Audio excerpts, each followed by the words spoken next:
নমস্কার বন্ধুরা, মিটমিরা চ্যানেলে আপনাদের সকলকে জানাই স্বাগতম। আশা করি আপনারা সকলে ভালো আছেন। তো আসুন, আজকে আপনাদের জন্য নিয়ে এসেছি নতুন একটি রেসিপি। তো আজকের আমার রেসিপি হলো চিকেন দো পেঁয়াজি। তো তার জন্য আমি এখানে নিয়ে নিয়েছি 1 কেজি মাংস। তো এখন এই মাংসটাকে আমি ম্যারিনেশন করব। ম্যারিনেশনের জন্য আমি নিয়ে নেব 2 চামচ নুন, 1 চামচ লঙ্কা গুঁড়ো, 2 চামচ কাশ্মীরি লঙ্কা গুঁড়ো, আর নিয়ে নেব হলুদ, আর দিয়ে দেবো 2 চামচের মতো সাদা তেল। এবার আমি এই মাংসটাকে ভালো করে ম্যারিনেট করব।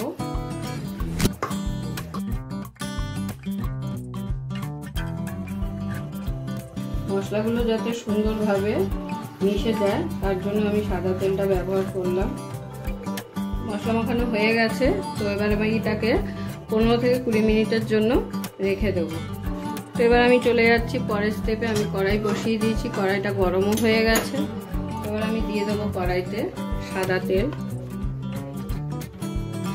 তেলটা গরম হয়ে গেলে আমি এখানে ফোড়নের জন্য নিয়ে নিয়েছি গোটা জিরে, 3টে এলাচ আর 1টা দারচিনি। তো আমি সেগুলো দিয়ে দেবো ফোড়নে।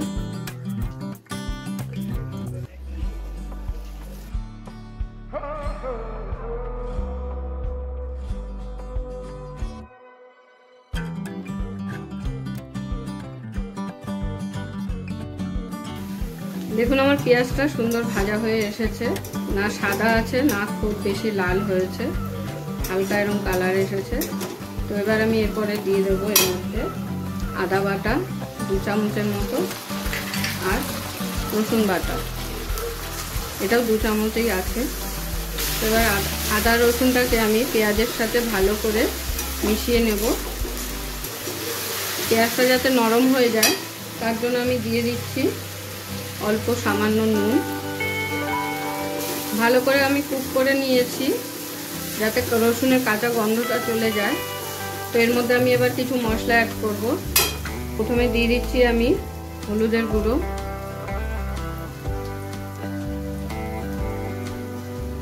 4 চামচ হলুদ গুঁড়ো দিয়ে দিলাম। তারপর দিয়ে দেবো কাশ্মীরি লঙ্কা গুঁড়ো, আর একই সাথে দিয়ে দেবো জিরে গুঁড়ো ও ধনে গুঁড়ো। এবার আমি মশলাটাকে ভালো করে কষিয়ে নেব।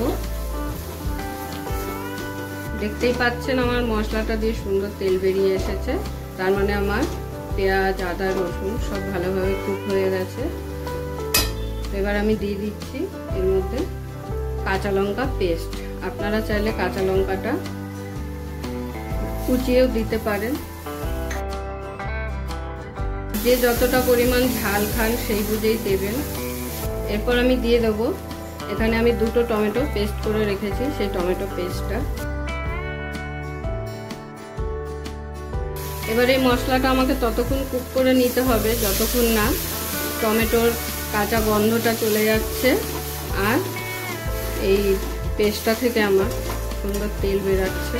5-7 মিনিটের জন্য আমি এটাকে ভালো করে কুক করে নেব যাতে টমেটোর কাঁচা ফ্লেভারটা চলে যায়।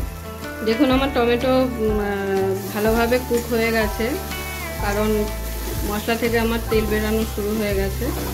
তো এর মধ্যে আমি এবার দিয়ে দেবো কাজু বাদামের পেস্ট। এই যে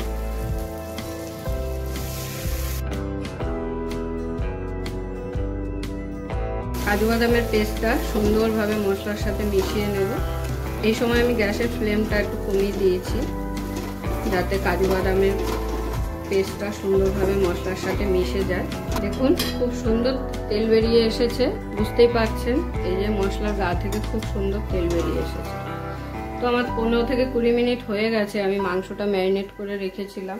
এবার সেই ম্যারিনেট করা মাংসটা আমি এর মধ্যে একবারে ঢেলে দিয়ে দেবো।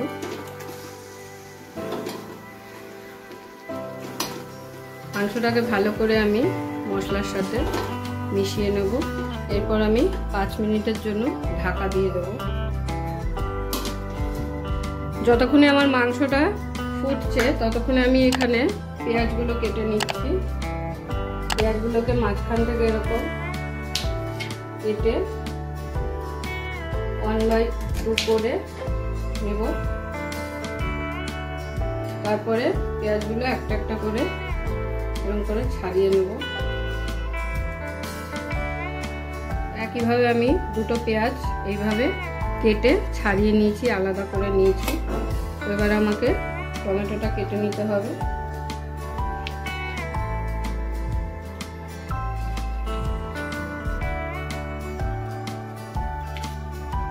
এতদিন ধরে আমার ভিডিও যারা যারা দেখছে, আশা করি সকলেই বুঝে গেছেন আমার একটা হাত নেই, দেখতেও পান ভিডিওতে। আমার একটু দেরি হয়, সমস্যা হয়, তবে আমি সবই পারি করতে, কিন্তু একটু দেরি হয়, অত তাড়াহুড়ো করে আমি করতে পারি না। টমেটোগুলোকে ঠিক এইভাবে পিস করে নিতে হবে। তো এবার আমি আবার ফিরে যাব আমার চিকেন। এবার আমি ঢাকনাটা খুলে দেখব।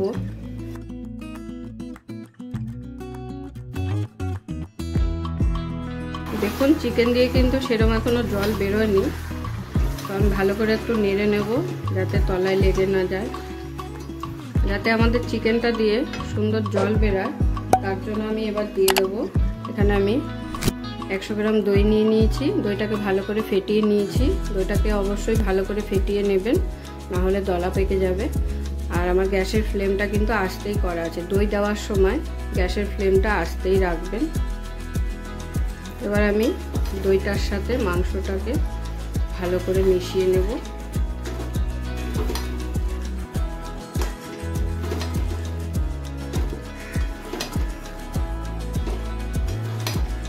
সুন্দর করে দইটা মিশিয়ে নিয়েছি। এরপরে আমি আবার ঢাকা দিয়ে দেবো এটা 10 মিনিটের জন্য। ততক্ষণে আমাকে পেঁয়াজ আর একটা মশলা আর কি তৈরি করে নিতে হবে, তো সেটাও দেখাবো আপনাদের।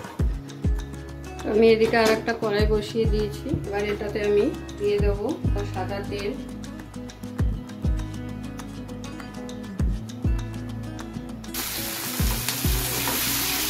আমার হালকা ভাজা হয়ে গেছে, দেখতেই পাচ্ছেন। আমি কিন্তু বেশি ভাজিনি, এরকমই অল্প পরিমাণ ভেজে নিতে হবে কাঁচা ফ্লেভারটা যাওয়ার জন্য।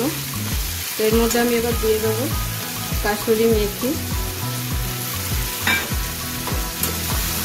কাসুরি মেথি কাটা দিয়ে দিলাম।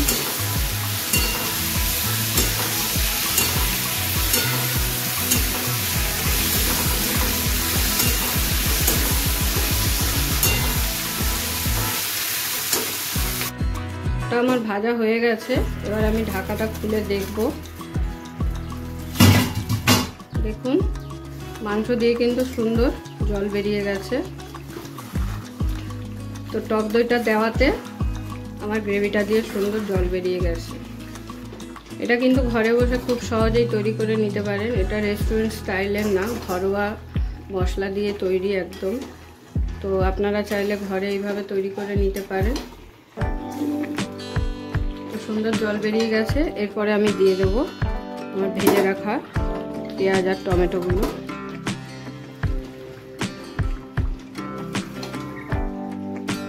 এবার আমি দিয়ে দেবো এখানে সামান্য পরিমাণ জল। জল কিন্তু বেশি ব্যবহার করব না, অল্প গ্রেভি রাখবো, তো সেই বুঝে আমি সামান্য জল দিয়ে দিলাম। 5-7 মিনিট পরে আমি ফিরে এসেছি। আমার চিকেন দো পেঁয়াজা একদম রেডি হয়ে গেছে। দেখতেই পাচ্ছেন গ্রেভিটা কত সুন্দর, বেশ মাখা মাখা হয়েছে, বেশি জলও ছাড়েনি, আবার একদম শুকিয়েও যায়নি, হালকা কষা ভাব হয়েছে। তো এবার আমি লাস্ট মশলাটা ইউজ করব এখানে, সেটা হলো অল্প গরম মশলা। 1.5 চামচের মতো গরম মশলা দিয়ে দিলাম, চপ করে রাখা ধনে পাতা কুচি। চিকেন দো পেঁয়াজা একদম রেডি। গরম গরম সার্ভ করলেই খেতে বড় স্বাদ লাগবে। অবশ্যই সবাই ট্রাই করবেন, একদম ঘরোয়া টিপস দিয়ে তৈরি। আপনাদের যদি ভিডিওটা ভালো লেগে থাকে তাহলে অবশ্যই ভিডিওটা লাইক করবেন এবং এরকম আরও নতুন ভিডিও দেখার জন্য আমার চ্যানেলটা সাবস্ক্রাইব করে দেবেন। আর আপনাদের যদি কোনো প্রশ্ন থাকে অবশ্যই কমেন্ট করে জানাবেন। সকলে ভালো থাকবেন, সুস্থ থাকবেন।